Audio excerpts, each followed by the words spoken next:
gets red. Mm-hmm, because, the game did it. Yeah. Andrew Bernarski. Do you remember that name? Vaguely. You should. Dad, Mr. Mayor. It's time to go bring joy to the masses. That's true, It's fucking Christopher Walken's kid in Batman Returns. And also related to next week's movie. He played the main character in the remake. Oh, okay. Mm-hmm. So he's great in this movie. Yeah. Again, they played Zangief good, because Zangief can't be a serious character. He's an over-the-top Russian wrestler. And he never was. He never was a serious character. He was just a big, lumbering oaf. He was considered evil because it was the fucking USSR in the early 90s, so evil communist. So he gives them their new clothes, and it's their game clothes, basically. Mm-hmm. Guile is getting ready to get on the boats, and they're going to go. Which is fucking hilarious, because, by the way, we're setting up the third act, and we're not even at the halfway point of this movie. Yeah. It is such weird pacing. So the suits show up and say, No, we're paying we're paying the asshole. And he's like, you're paying him? Are you crazy? Okay, and then he gives him what he has to say. He's just like, well... You say this, and then you go home. And then he gives his speech of like, well, they tell me the war has been cancelled. We can all go home. Bison is being paid for his crimes. But we can all go home. And he buttons every sentence with, but we get to go home. And then he stops. But I'm not going home. And we get the brilliant speech we got in the beginning of just like, I'm going to get on my boat and I'm going to kick that son of a bitch bison's ass so hard that the next bison wannabe is going to feel it. This is the best scene in the movie. It really is. Now, who wants to go home? And who wants to go with me? And everyone's, yeah! And I'm looking at this going, okay, he's fired. Well, he said he was fired. Yeah, He's like... and they're all court-martialed. The other army, that I'm sure there are more army, are going to be coming in to kill all of them for doing what they've done. Nope. No, they just let it happen. Yep.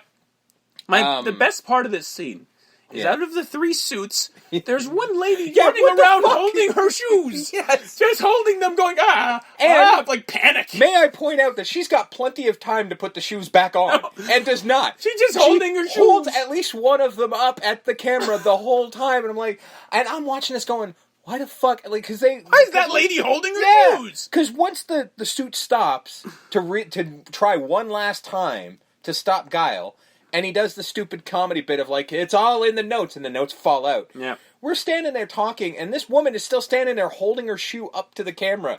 And I'm like, hey, lady, just put your shoe back on. Yeah. You're good. You're fine. We've got, like, this is happening one way or another. You're good. So they all hop into boats and take off. Again, like, the military, like, there's an airstrike coming in to kill them now. Basically. This is how the army works. So Chun-Li put into her uniform, kind of. It's red, not blue. Yeah. Although red's an alternate. Guile's is technically an alternate as well in Super Street Fighter. They can have the blue as and she's got the bun hair. Yeah. As we make a little joke about that later. As M. Bison is like, that's what he's wanted to wear because he's kind of sweet on her. Yeah. And him changing is one of my favorite things ever. Because he does, and I didn't remember, because I haven't seen this movie in several years. And I'm like, please do it. Please do it. And he did. Takes off all the gimmicks and all the fancy shit. The cape and all that stuff. Puts on a fucking smoking jacket like he's Hugh Hefner. And I'm like, please do what I think you're going to do. Because I see a rack of hats. And I'm like, please, for the love of God. And he does. He takes off the one hat and puts on another. I fucking love this man. Yep. Because it's not like it's a different hat. It's the same kind of hat, just different color. Yep. It goes from black to red. Because his smoking jacket's red. Yeah. So you got to match. Come on. You're trying to entertain a lady. I love that shit. And she explains this full story of like how M. Bison's troops came to her village and killed everyone, and her father gave her life, but they repelled them. Yes. Like M. Bison, and the great M. Bison, was repelled by farmers with sticks and knives. And he's just like, I'm sorry, I don't remember. And she's like, what? He's like, to you, Bison, visiting your village was the most important day of your life. For me, it was a Tuesday. I know all of these are in the fucking... There's a reason they're in the intro, but I want to say them because I want to say them. It's just that he, delivers it so fucking good.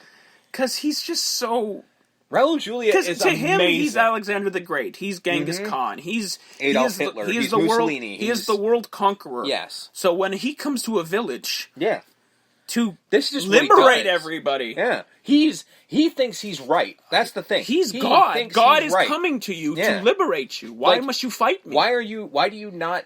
Like, why are you afraid? Why are you against me? Like, I am right. When I show up, I grace you with my presence. Yeah, like, I am the most important thing to you. Why do you not care? But he doesn't understand that she's not just a reporter, because he's like, you don't know anything. I've known you in this country for years. I've had people following you. You haven't thrown a punch. He's like, of course I haven't. I've waited for this moment. Yeah, because he was just like, you're as, as docile as a kitten or something like that. And she's like, that's exactly what I wanted you to think. And then she snaps her wrist. I'm like, and also goes, Yata! Well, because that's what she does in the game. Like, but in real life, it's so weird. I mean, it doesn't. Yeah, well, in all fairness, the outfit doesn't look like you should be fighting in that either. Yeah, and, like, none of this makes any sense. So then she fucking does a fictional jump kick where she flies halfway through the air, which is a favorite in this movie. Yeah. And she can't do the spinning kick. Although, why the hell not? I mean, again, if they had more time, you can wire. If they had more time, they would have. But they just clearly didn't have enough time for it. But yeah, so then she starts whooping his ass for a minute. And then everyone else doing well, and then everyone else shows up and ruins the day. Because they're like, Lee, you alright? And she looks, and I'm like, why would you look? He gets into, like, his little glass chamber. And he's like, haha, bitch. And then gasses everyone. And they don't realize it. They go, it's gas. What the fuck did you think it was going to be? Thanks, E Honda. Yeah. And they all get knocked out, and are captured. We forgot the stupid fucking Laurel and Hardy moment. When Ken and Ryu show up. Oh, and they grab them? And E Honda, and they grab them, and they're choking them, and they're talking to them. I'm like, this is like a dentist asking you questions. I think he's saying, and then, I think he's saying, it's like, like, I think they said we can help you get outside. And he just pulls the thing off and goes, no, I said we're on the same side. And it's like, although E Honda heard it like this guy said, Hail Bison. Hail Bison. It's like, wait, what? All right. Like, just fuck off. That's so bad. Such bad. Like, as much as some great comedy comes of this, there's some just really terrible comedy. And starts to attack Bison headquarters by sea and a really bad stealth boat. Yeah. That they can see the water, like... Yeah, it's not very stealth, but that's cool.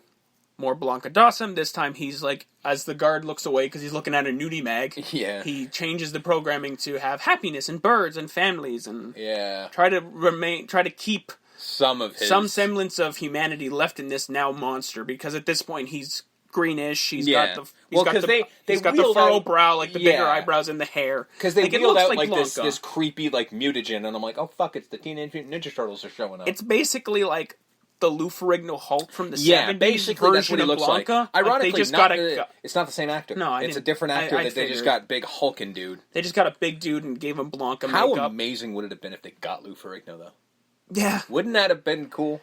It would have been for like 5 people, but it would have been great. Yep.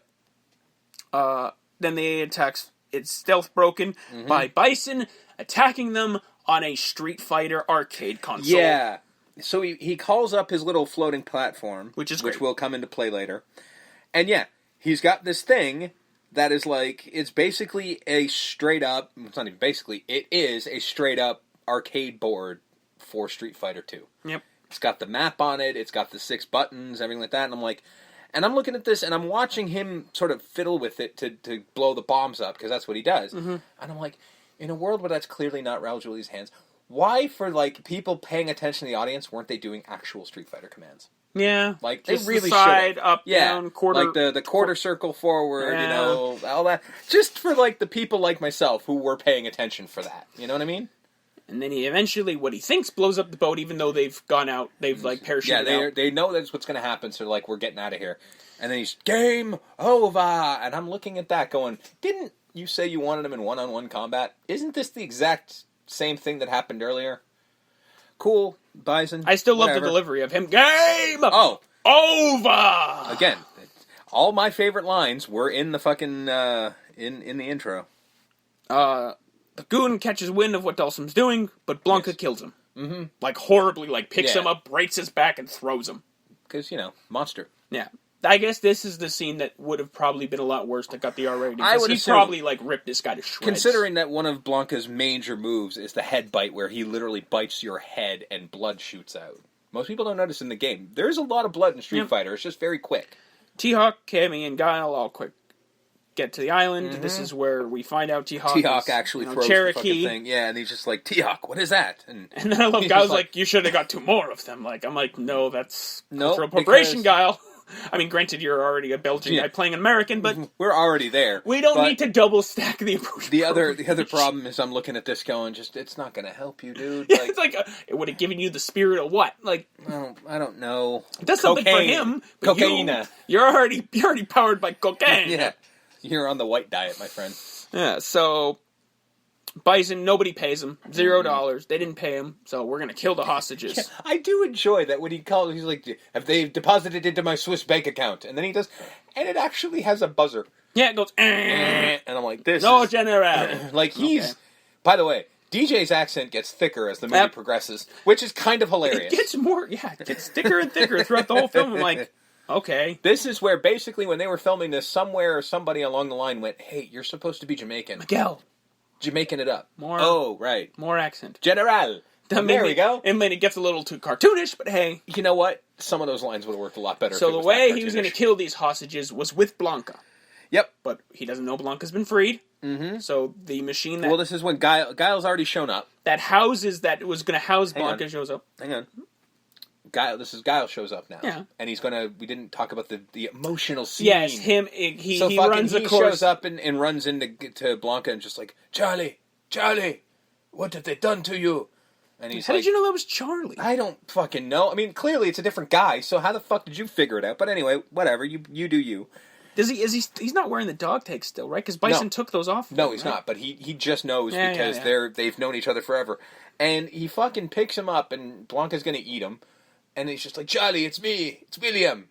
Because, there was that... Oh, fuck, I want to talk about that. Oh, whoa, hang on. I gotta go back. Because I forgot about this fucking scene, and I can't believe I did. Oh, the double date? The stupidest thing of it. Yeah.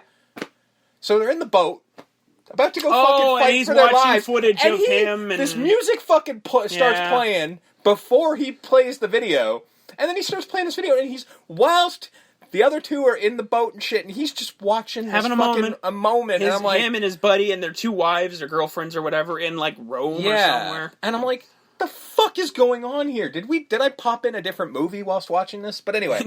I guess Cammy and T-Hawk would have been like, Colonel, do you need a moment? Colonel's gone. I guess we're in charge now, because he's fucking lost his shit now. Like, crying. Single fucking tear. I can't believe Charlie is so dead. And then, so we go back to fucking Charlie and William.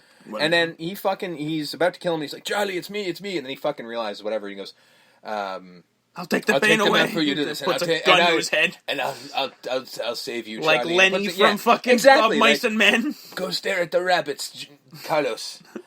And then all of a sudden he's about to he's like, I'll do it, and then I'll get them for you. Blah, blah, blah. And then fucking Dawson goes, you have no right. Yeah, no! And he smacks the gun out of his hand. You have no right to do no right. And I'm like, this is the first logical thing that anyone's ever said in this fucking movie. And he's like, you can't fucking do this. I don't care who you are. And I'm like, wow, this is like an indictment on the fucking government. I like this. And he's just like, fuck you, you're gonna do it. And that's when Bison calls down, and he's just like, they're expecting Blanca. Well, let's give him something. Yeah. He fucking jumps in. Fucking fly kicks out of the fucking thing, flying about 20 feet. Yeah, 20 feet over spikes that they randomly throw up there. I'm like, oh shit, this is a crossover with Mortal Kombat we've been waiting for. And again, same thing, cuts through the floor, much like if you listened last week, you know how my complaint about they cut through the floor. How did you know these were going to work? You never tested them. So Guile attacks, and before they get into a big fight, all the good guys get free, and Honda and Zangief begin their ultimate fight. That lasts throughout the entire third act, where they keep cutting back to them, and it's one of the best parts. And it's the greatest thing ever. It's basically a hoss match. It's just 2 big dudes hitting each other, and it's great. We get the Bison Troopers and AN getting into a battle, where fucking T-Hawk and Cammy are single-handedly taking out a whole squadron of guys with just pistols. Yeah, which is hilarious considering earlier they couldn't grab one ninja. Yeah. You know? It's like, you guys are really not that good. Ken and Ryu split. because they don't. Because like, Ken wants to get the hell out of here. Yeah. Ryu becomes a hero. He's like, no, we gotta help. Like, we gotta help. And he's like, that's not what we do, man. We're not heroes. Yeah. You don't know. Fuck you. And then they're just like, all right, fine, fuck you, no, fuck you. And it's like, good day. And we get it's basically good day. And then we get the beginnings of Bison versus Guile. Because they do the fucking they do the Lethal Weapon thing of just like.